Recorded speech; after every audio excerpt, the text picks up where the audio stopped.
JohnDeereClassic.com for ticket information. And we'll be building our weekly list of contest winners for the On the Tee Golf Getaways, brought to you by Stony Creek, the John Deere Classic, and our friends at the Arsenal, Glynns Creek, and Spirit Hollow. You're going to want to hear more about that. This is a tremendous, tremendous contest that's going to give you a prize package that's just off the charts here. So anyway, that's what we're going. That's some of the stuff we're going to be talking about. But let's before we go forward, I'm excited about this match play thing. A lot of stuff happening there. A lot of great matches today that went to extra holes, and a lot of stuff going on. But let's look back before we look forward, Mr. Egly. And of course, Riviera was the venue last week, and why don't you give us the leaderboards there? And of course, the leaderboards are brought to you by, and that's we're talking about the Northern Trust at Riviera, which was of course won by Aaron Baddeley, and Bernhard Langer was dominant in the Ace Group Classic. And the leaderboards are again brought to you by TCI in 2011, called Josh Kua today at 515-984-9440 for a season pass information, for season pass information, or log on to TCofIowa.com. That's TC of Iowa, all together, all one word, TCofIowa.com. And Mark, give us the leaderboards one more time from the Northern Trust at Riviera. Well, it was a pretty great tournament. Yes, it was. Believe it or not, Rickard and I spent some time visiting because, how good is it that Fred starts off Sunday, he has a chip in and makes two other birdies in the first three holes. Well, Freddie takes Couples, the lead. You're talking, of course, Freddie Couples. Freddie Couples is your 36-hole leader. He was your and then Sunday 53 or 54, 55-hole leader too. Yeah, he's in your.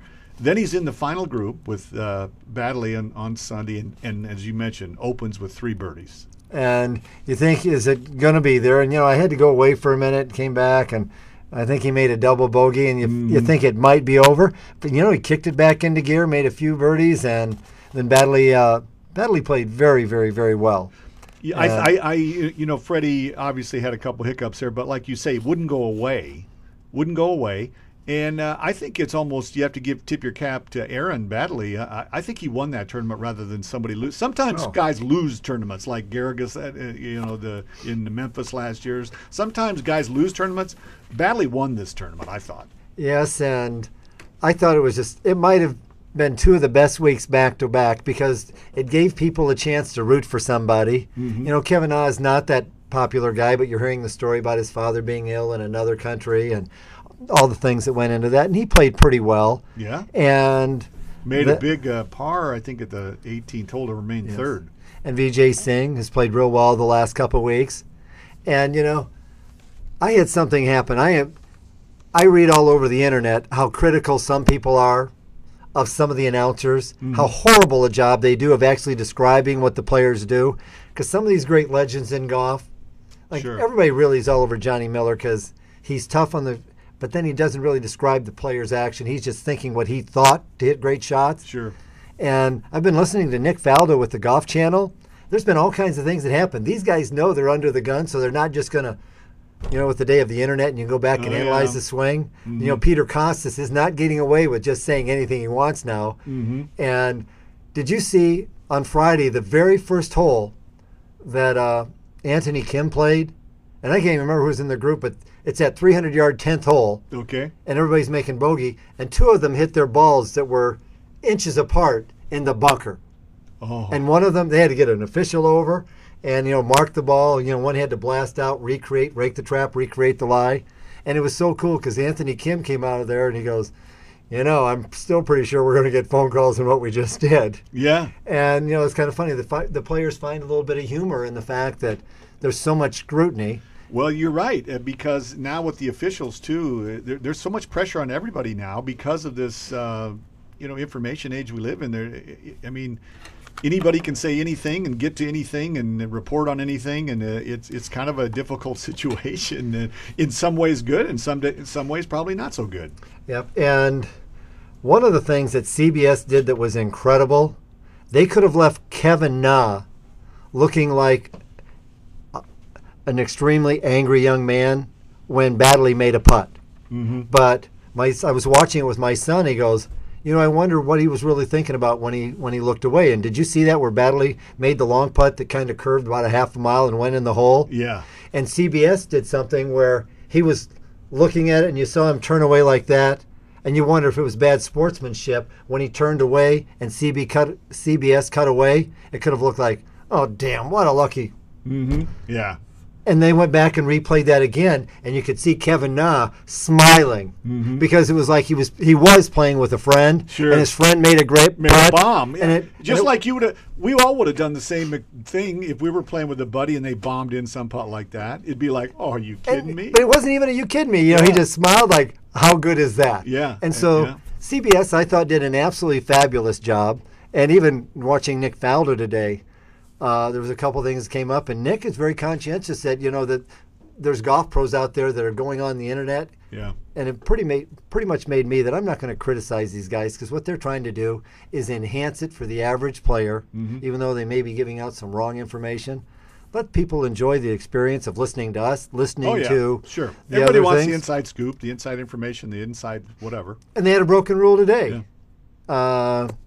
God, I was thinking Ernie Els was maybe playing. Maybe it was JB Holmes. God, who did Ernie Els play today? He played Jeff Overton. Yeah, Jeff Overton had his ball under a tree, and he started to make a backswing, and his club got stuck. Well, they went back in slow motion, and they saw a branch breaking. If he'd have continued to swing, there would have been no penalty in a PGA regular stroke play event.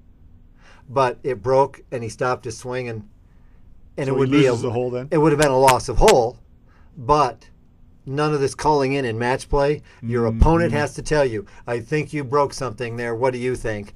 And it was on the 18th hole. And it was the kind of thing that, you know, there's people in the television audience going crazy over this. Oh, yeah. But neither player knew. And that's one of the things that's great about golf. When golfers know they've made a mistake, they tell you. They're honest and they have integrity. Yeah. So let's quit the television call-ins. All right, and let's go to the senior leaderboard of last week's Ace Group Classic.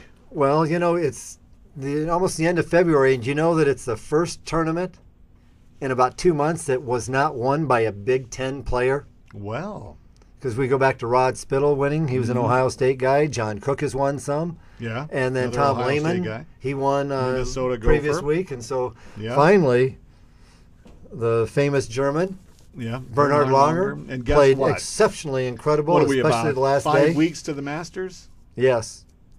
I bet you he's in the top. I wouldn't be surprised if he's in the top 10. I'm pretty sure he'll show up. I mean, the guy is unbelievable. He just keeps on going, and again, another nice victory there, pretty dominant victory. And the thing about his game is they say he weighs about 3, 4, 5 pounds more than he did he looks the 25 same. years ago. But it's because he's in extremely great shape, and that should be inspiring to anybody that wants to play this game better.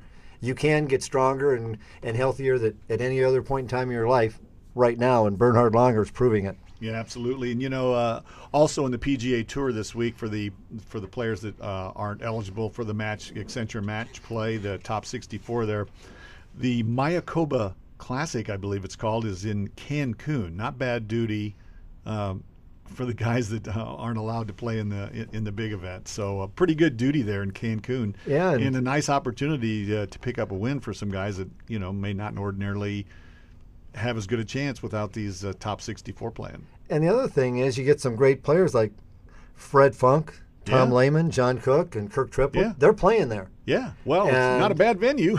And a lot of people think that these guys playing the Senior PGA Tour, the Champions Tour, can't play.